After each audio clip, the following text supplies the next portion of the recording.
joining me. I'm Scott, and today I've got a Taylor 615 from 1996. It's a whopper, and it's left-handed, so I'm not going to be able to play it, but we'll probably be able to fix it. It got smashed up. I don't know the full story. It was pretty unclear to me how this happened exactly, but the whole side is unglued from the back and a little bit from the top, and it's missing a good 3 inches of binding. So, man, it's black, white binding, and it's missing. And there's a little black strip on the inside of it where it meets the back. So we're going to have to come up with something. But let's zoom in and take a look at this. That's the worst of it right there. And it's real dry out right now, so I kind of want to maybe take the strings off and hydrate the guitar inside of a garbage bag for a couple days before I actually press the sides back together. I'm going to push them back. It's all the way up through the waist area also. The kerfing's broken. The bracing looks good on the inside. So I'm going to go ahead and take the strings off. Well, I'm going to take some measurements, see where the action is and everything, what gauge strings are on it, check the neck for relief, all that kind of stuff. And then I'll bag it up. I'll be back in a few days to glue it together. Okay, one of the humidifiers I have is this one here. It just dangles in there, and then you stick it underneath the strings, and the string tension holds it in there. I also have a sponge. I just wet this. I put this in a little canister. I might have to loosen the strings all the way. I'm going to set this down near the end block down here. Okay, so the sponge is sitting down here, I guess, and then the other humidifier is dangling in there. But remember, there's a big old crack back here, so all that dry air is always still getting in. So I'm going to bag it up. Warmed up a little fish glue here. Got it about 150 degrees. I'm going to put it in this here syringe, because some pretty tight quarters we're squeezing it into. For the glue up, I was lucky there was a sound hole down here. I was able to reach in and push the sides back and forth, kind of pump that side from the inside and then from the outside and get that glue moving through. I'm using the warmed up fish glue, and I'm using this here bar clamp to push the waist back together. I've got it padded with a little cork. I've also got this here ratchet strap that goes around the total vise and around the back of the guitar. I ratchet it tight, and it pushes the lower bout. I'm going to do a little cleanup with paper towels on the glue squeeze out. I've also got a longer 36-inch bar clamp with a hockey puck for traction down there on the lower side. And then I've got my spool clamps here. The spool clamps have cork padding on them, but I actually like to put paste wax on the cork because there's always a little bit of glue squeeze out that wants to grab onto that cork and permanently stick it to the guitar. There's a little view of the end of that long bar clamp. You can't see the hockey puck, but I'm using another hockey puck here with this here clamp. Okay, now that she's all glued up, I need to get the binding squared, the existing binding squared off so I can butt the new binding right up to the old existing. So what I do is I take a X-Acto blade, little drops of water under the heat lamp, get it nice and hot, and I'm going to go in. Unfortunately, I've got to do this with my left hand because the camera's in the way, and slowly get that heated up right there. And it starts to come loose, you see. And this piece will have to come in at a different angle. So I get the hot X-Acto blade in there and just start working it in slowly, reheating it. Make a little progress at a time. I only need to loosen about 2 inches. Then I can square that thing off without accidentally chiseling off down the side of the beautiful guitar.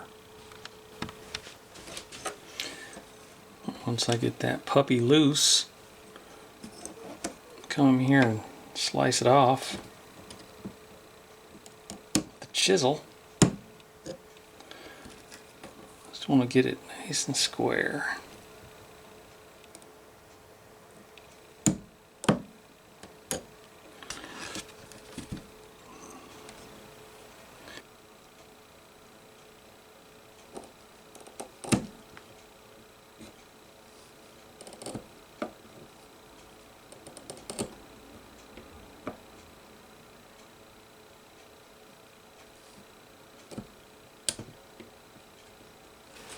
Well, I think I've made some progress today on the binding.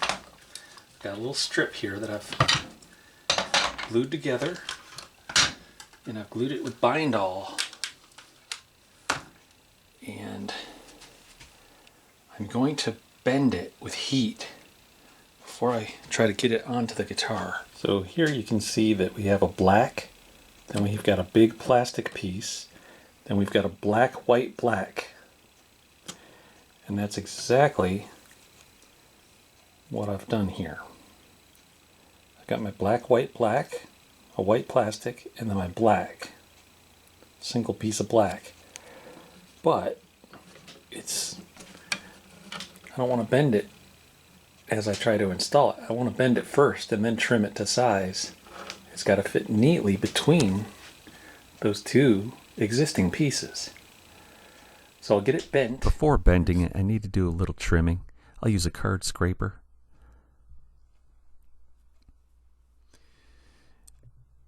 When it's time to do the bending, I'm going to use this here surrogate body that I made out of a piece of 3/4 inch MDF. I just ran it on the bandsaw to give me the rough shape of an acoustic guitar body, the sides. One side anyways. It's half a guitar side. But it works good for heating up the binding and taping it down to cool off in its bent position. I'm a little too close with the heat gun right here. I would not advise getting that close, because you'll see here in a second it gets a little too hot and the tape starts to release. Right there, that's a sign that you're getting it too hot. It'll actually melt if you get it too hot. You probably want to hold it about 8 inches away. For the glue up, I'm using Titebond 3. It's always been my favorite for binding. It works well with plastic and it works well with wood, so that's exactly what we got here, wood and plastic. Actually, it's not even touching the plastic because there's wood purfling on the inside between the plastic and the guitar body.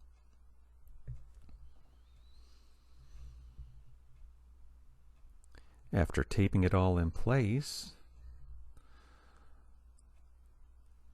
we'll probably let it sit for a day. Just let it sit overnight. This is the StewMac brown binding tape. It's the stronger of the two tapes. The orange tape is a little more flexible. I like them both. I just keep the orange stuff in a different part of my shop. But this brown stuff is strong. It's really good if you want to tape off a fretboard when you're crowning your frets. And you're going to peel that tape off and expose the binding that needs trimmed. We'll trim it in roughly with a mill file.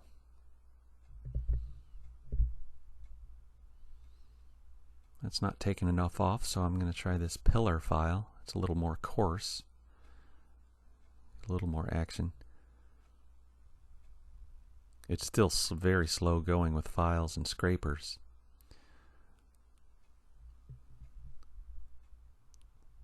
So after a few minutes of this, I decided to get out some power tools.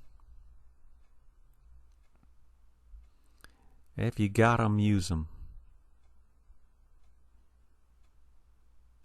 Check out this power tool.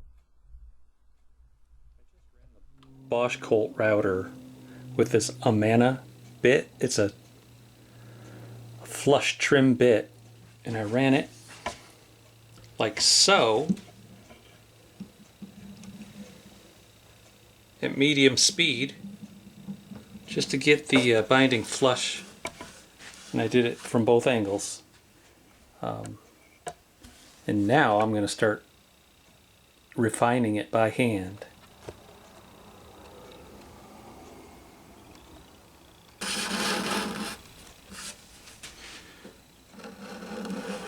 Just me going at it like this for a little while.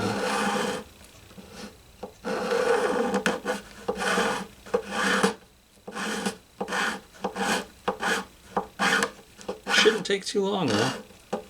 I bought the Pine Epoxy Putty color from Cling Spores. It's so small. I mean, it makes up for the missing wood, but I'm going to zoom in so you can see it. It was just a minute, minuscule bit, but it's important that I do this. What I'll end up doing after it dries is I'll sand it smooth, and then I'll paint in some little bit of like golden brown little dots and grain lines, and it'll blend right in. So there's the two spots. I'm using Glue Boost Fill and Finish Thin to build up a nice barrier between the repair and the existing finish.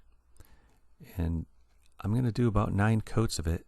What you do is you spray on the Glue Boost accelerator, you wipe on the Fill and Finish Thin on a coarse paper towel with one quick wipe, and then you just repeat that over and over.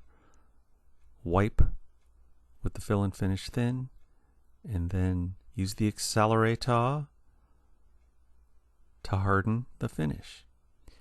It's quick, it's easy, it stinks a little bit, so you want to get an exhaust fan going if you start using this stuff. But man, is it fast to use. And then after about 7 or 8 build coats there, I wet sand 600 through 1500 grit wet sandpaper. Once everything's nice and level, I'll start adding in color over the epoxy putty repair. I mean, these 2 spots I have to zoom in like 30 times magnification so you can see them.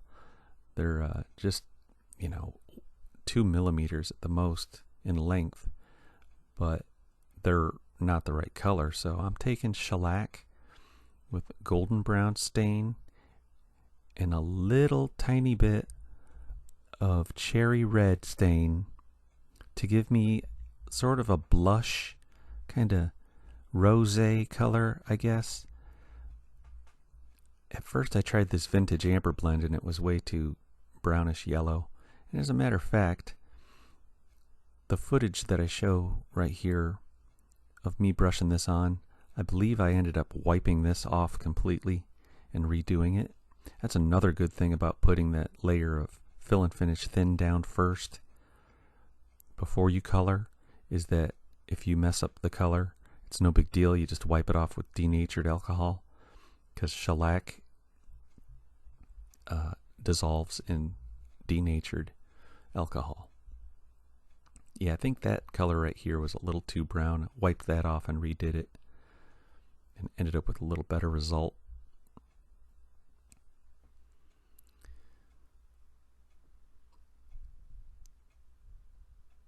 At this stage of the repair, before I go wiping on that Fill and Finish Thin again over top of this color, even though this isn't the color I went with at the end, is that you need to create a new barrier coat over this color.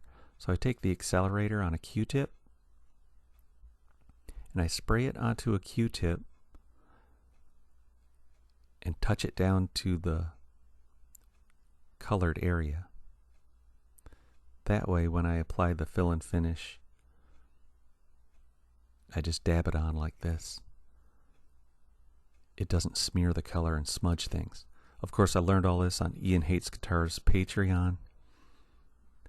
This really sent my finishing abilities into the stratosphere over the last month. I'm going to say I pumped out so many polyester finish repairs, it was crazy. Now on a lacquer finish repair, I probably wouldn't use so much of this synthetic finish. I'd use lacquer on a Gibson. But these Taylors and Yamahas and Epiphones, they all have polyester finishes. I've been doing a couple Music Mans as well. They're all polyester. And the fill and finish thin is made just for that. So it's great to be able to use it now using the correct techniques. A good 9 coats. Wipe on and accelerate.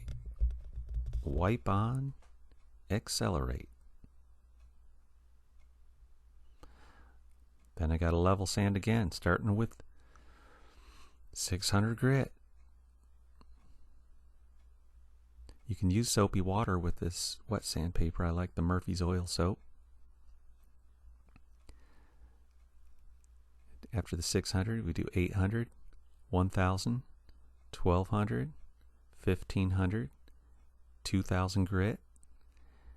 And then I wet sand it with 3200 grit Trizact pad. It's a little foam pad. Auto body guys use it. Now it's time for the polishing compounds. I use Color Tone Coarse, Color Tone Medium.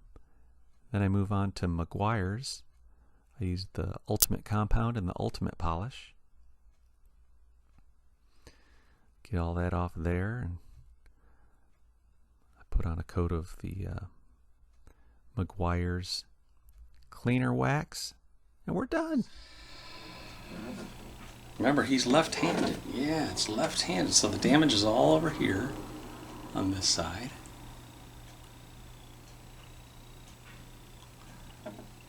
And it was all on there, back there. You can see the little ripple.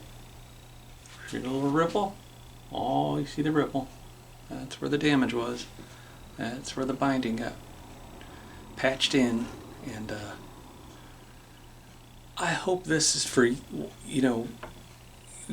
is for you. Like when I'm watching Dr. G, medical examiner, and she like does those autopsies on people, and she's like, oh man, this guy must have smoked or something. I'm like, damn, I don't want to smoke. So I hope this says to you guys, I'm going to be a little more careful with my instruments, Maybe don't want to be drinking and, walking down the stairs after I've had 6 beers or something with my guitar like this, fall down the stairs and shit.